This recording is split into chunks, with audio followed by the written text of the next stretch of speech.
No one moved. The low hum of whispered conversations died instantly, like the entire room had been waiting for someone to say exactly that, and didn't expect it to be him. Before we continue, please hit the like button, subscribe to the channel, and turn on the notification bell for updates. I stayed where I was, just inside the doorway, fingers still wrapped around the strap of my bag. For a second, I considered stepping back out, pretending I'd misheard, that this wasn't about me. But the clerk turned fully in her chair and pointed.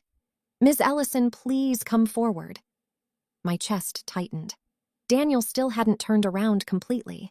He was half facing the judge, half looking at me over his shoulder, like if he didn't fully acknowledge me, I might disappear again, like I had 2 years ago. I walked in. Each step felt louder than it should have. The heels, the silence, the eyes following me as I moved past strangers and sat down at the edge of the bench reserved for involved parties. Involved. That word alone didn't sit right, because I wasn't supposed to be involved anymore. That was the whole point of that night. The hallway, the keys in my hand, his voice, flat and final. "You're off the lease." He'd made it sound official, clean, done, and I had let it be. The judge looked up at me now, studying my face like he was trying to match it to something on paper. "Miss Ellison," he said, measured, careful, "were you aware you are still listed as a legal tenant on this property?" I felt every pair of eyes shift harder onto me, including Daniel's now fully turned, staring. I didn't answer right away, because the truth wasn't simple. And the way Daniel was looking at me, he knew that. I swallowed, steadying my voice just enough to speak. "No," I said. "I was told I wasn't." A pause. The judge's expression changed, subtle but enough. He glanced back down at the documents, then at Daniel. And then he asked a question that made Daniel sit up straight. "Who told her that?" He already knew the answer before the question finished landing. Daniel's jaw tightened, but he didn't speak right away. That hesitation, small, almost invisible, shifted something in the room. Because 2 years ago, there had been no hesitation. 2 years ago, he'd said it without blinking. I was back in that hallway again, barefoot, cold tile under my feet, my keys pressed into my palms so tightly they left marks. Daniel stood inside the apartment, one hand on the door, the other holding a thin stack of papers like they were proof of something final. "You're off the lease," he said again, slower this time, like I hadn't understood the first time. Behind him, everything looked normal.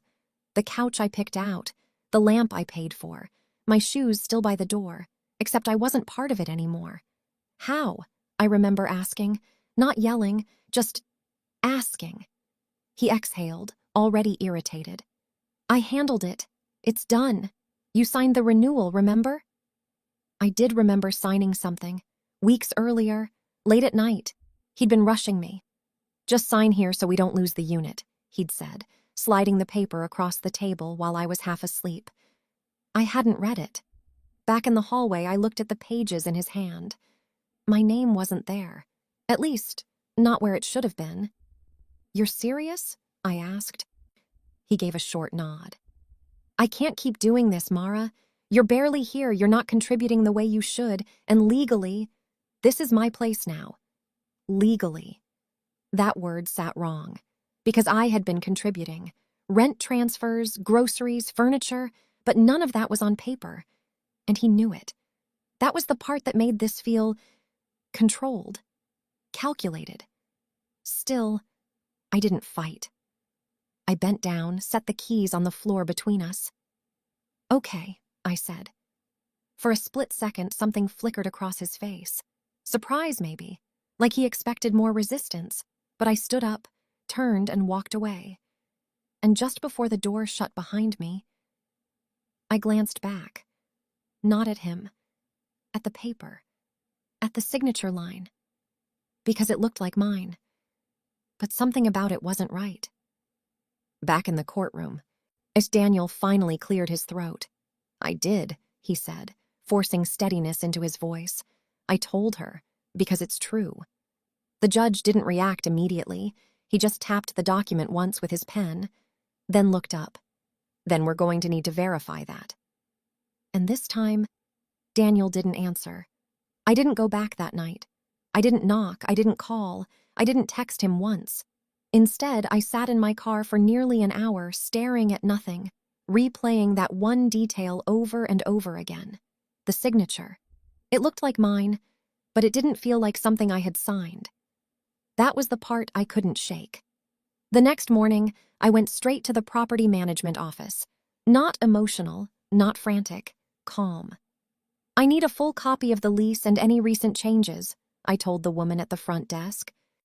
She gave me a polite smile at first, routine, dismissive. If you're no longer on the lease, I can't. I was removed recently, I cut in, so there should be a record of that amendment. That made her pause, because records meant paper trails, and paper trails don't lie as easily as people do. 20 minutes later, I was sitting across from a manager with a folder open between us. Original lease, both our names. Renewal forms, both our names. Then, the amendment, dated 3 weeks before that night. My name, gone, just like that. Is this your signature? The manager asked, turning the page toward me. I leaned in. Same name, same curve of the letters, but the spacing was off. Too tight, too clean. I don't remember signing this, I said carefully. That's unusual, she replied. It was submitted digitally through the tenant portal. Whose account? She glanced at her screen. Daniel Reeves. That was the moment everything shifted. Not emotionally, strategically, because now it wasn't just a breakup or a fight or even a lie. It was something documented, something trackable, something provable. I didn't confront him, didn't storm back, didn't demand answers. Instead, I asked for copies. Everything. PDFs, submission logs, timestamps. The manager hesitated, but nothing I requested was outside policy, so she handed it over, and I left. Days passed, then weeks. I moved into a small apartment across town, started over quietly. New routines, new job hours. Meanwhile, I heard things, through mutual friends, casual mentions. Daniel was still there, still in that apartment, and not alone. She moved in pretty fast, someone said once, not realizing I was listening. I didn't react, because none of that surprised me. What I was watching wasn't his life. It was his pattern. Late rent notices, utility delays, complaints from neighbors. It started small, but it didn't stop. And then, almost exactly 2 years later, I got the notice. Not as a witness, not as a reference, but as a named party, legally tied to the property. Back in the courtroom, the judge flipped to another page. According to this, he said slowly, the amendment removing Ms. Ellison was never properly validated. A pause. Then he looked directly at Daniel. Which means, for the purposes of this lease, he tapped the paper again. She was never removed. Daniel's face drained, just slightly, but enough. Because that meant one thing. Everything he built after that night was sitting on something that was never real. Daniel leaned forward suddenly, like if he moved fast enough he could interrupt what was already unfolding. That's not... there has to be some mistake, he said, voice tight. She left. She hasn't lived there in 2 years. The judge didn't even look up. That's not what I asked, he replied calmly. I asked about the validity of the amendment. The air in the room shifted again. Less confusion now, more focus. Because this wasn't about who lived there anymore. It was about what was filed. The landlord's attorney stood, adjusting his jacket. Your Honor, during standard document verification for this eviction filing, the system flagged the lease amendment in question. He lifted a copy. Specifically, the removal of Ms. Ellison as a tenant. Daniel's hands curled slightly on the table. On what grounds? The judge asked. Signature inconsistency, the attorney said, as well as irregularities in the digital submission data. Now the judge looked up. Explain. The attorney stepped closer, flipping to a marked page. The document was uploaded through Mr. Reeves's tenant portal, he said. However, the signature attributed to Ms. Ellison does not match prior verified signatures on file. He tapped again. Precise, deliberate. Additionally, metadata indicates the file was created and submitted from the same device within minutes with no secondary authentication. A beat. In short, it does not appear independently executed. Daniel shook his head quickly. That doesn't prove anything. She signed it earlier. I just uploaded it. Too fast, too defensive, the kind of answer that filled silence instead of resolving it. The judge turned to me. Ms. Ellison, he said, steady and direct, did you at any point authorize your removal from this lease? Every sound in the room seemed to disappear. I could feel Daniel watching me now, fully, intensely, not angry, not yet, something closer to calculation, like he was trying to predict what I would say. I reached into my bag, slowly, deliberately, and pulled out the folder I had kept untouched for 2 years. I didn't, I said. Then I placed it on the table. The clerk stepped forward, taking it from me and handing it to the judge. Inside were copies of everything: original lease signatures, renewal documents, the amendment, submission timestamps, access logs tied to Daniel's account, side-by-side comparisons. The judge opened it, flipping carefully, page by page. No one spoke, not even Daniel, because now this wasn't about memory or interpretation. It was about records. Finally, the judge exhaled quietly and closed the folder. He looked up at Daniel. No confusion left this time, only clarity.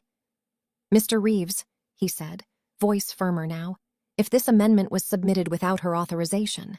He paused, long enough for it to land.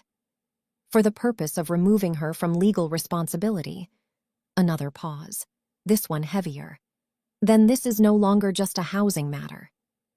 Daniel didn't move, didn't speak, didn't even try, because he already understood what was coming next. The judge leaned back slightly, and said the one thing that made it irreversible. This becomes a matter of fraud. No one spoke after that, not the attorney, not the clerk, not even Daniel. Because once the word fraud entered the room, everything shifted out of his control. The judge didn't rush. He reopened the folder I'd handed over and went through it again. Slower this time, methodical, like he was building something solid enough to hold in place after the hearing ended. Let's be clear, he said finally. He looked at me first. Ms. Ellison, you did not sign or authorize this amendment removing you from the lease. No, I said. Then he turned to Daniel. And this document was submitted through your personal tenant account. Daniel swallowed. Yes, but... The judge lifted a hand. Answer only what is asked. A pause. Yes, that was it. Piece by piece, the structure Daniel had built collapsed under its own weight. The judge summarized it plainly. Daniel had taken a prior document with my signature, replicated it onto a new amendment, and submitted it digitally, removing me from the lease without my knowledge. He did it to gain sole control of the apartment, to replace me, to make it clean. But he skipped one thing, the verification step that would have required me to confirm it. And because of that, legally, I had never been removed. Which meant 2 things happened at once. First, the eviction. Mr. Reeves, the judge said, you are in default of 6 months' rent. The eviction will proceed. Daniel closed his eyes briefly, like he'd expected that part. But then came the second part. The amendment used to remove Ms. Ellison is invalid, the judge continued, and due to evidence suggesting intentional misrepresentation, this case will be referred for further investigation. That landed differently, because eviction is financial, fraud is something else entirely. Daniel finally looked at me, really looked this time, not with control, not with certainty, just realization. You waited, he said quietly. I didn't answer right away, because the truth wasn't about revenge, it was about timing. You told me I wasn't on the lease, I said, so I let the system prove whether that was true. The consequences didn't stop in that room. Within weeks, I received official notice. I was fully released from any financial liability tied to the property. No back rent, no damage claims, nothing. Daniel, on the other hand, yes, was held solely responsible for all of it. The unpaid rent, the legal fees, and the investigation that followed. I heard through the same quiet channels as before that the person he moved in after me left almost immediately once everything came out. The story he told everyone, about me walking away, about me not being on the lease, fell apart the moment records replaced his version. A month later, I signed a new lease. Different place, smaller, fully mine. I read every page this time, every line, every signature. The day I got the keys, I stood in the doorway for a second longer than necessary, not because I was unsure, but because I remembered the last time someone told me to leave one behind. My phone buzzed in my pocket, unknown number. I glanced at it, then locked the screen without answering. I stepped inside, closed the door behind me, and set my keys on the counter. No one was there to take them. No one was there to tell me I didn't belong. And this time, when I walked away from that life, it stayed closed behind me.